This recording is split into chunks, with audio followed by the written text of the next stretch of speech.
Vous le savez, après la crise que nous avons eue jusqu'en 2015, une crise sans précédent, nous avions besoin aujourd'hui de recruter, d'embaucher, de former. Et à ce titre, nous lançons une campagne de communication sur l'attractivité de nos métiers. C'est une campagne sans précédent puisqu'elle va s'étaler sur plusieurs années. Nous avons besoin d'embaucher 200 000 personnes dans les 5 ans qui arrivent.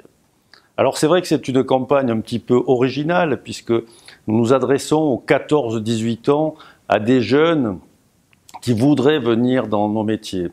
Avec un clip à base de rap, c'est pas courant, mais c'est peut-être la marque aussi des travaux publics de faire des choses un peu différentes des autres.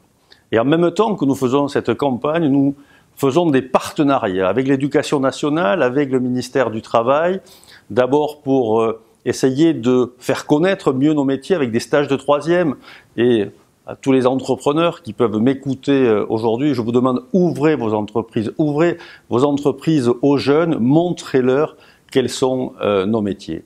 Et puis nous voulons développer la filière de l'apprentissage. Vous savez que la ministre du Travail, Muriel Pénicaud, vont faire une filière d'excellence. Ça tombe bien, c'est ce que nous voulons faire également. Et nous nous sommes engagés à passer de 8 000 à 12 000 apprentis. C'est tout ça que nous faisons, que nous avons lancé ces derniers mois.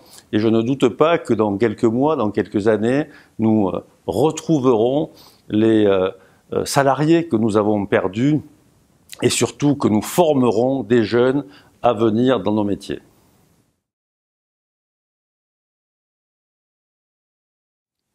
En termes de mobilité, c'est une avancée considérable puisque depuis 1982, depuis la LOTI, nous n'avions plus de loi sur la mobilité. Et là, nous avons une loi où nous allons pouvoir programmer et financer. J'oserais dire que c'est exceptionnel. Bien sûr, le diable se cachant dans les détails, nous allons évidemment suivre que le financement est bien au rendez-vous et que la programmation continuera à se faire normalement. Ça sera probablement d'ailleurs le rôle du Conseil d'orientation des infrastructures.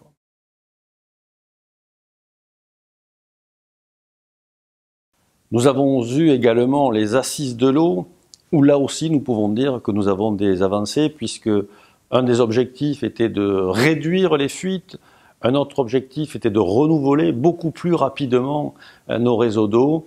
Et force est de constater que nous allons avoir un budget supplémentaire, en tous les cas en hausse de 13%.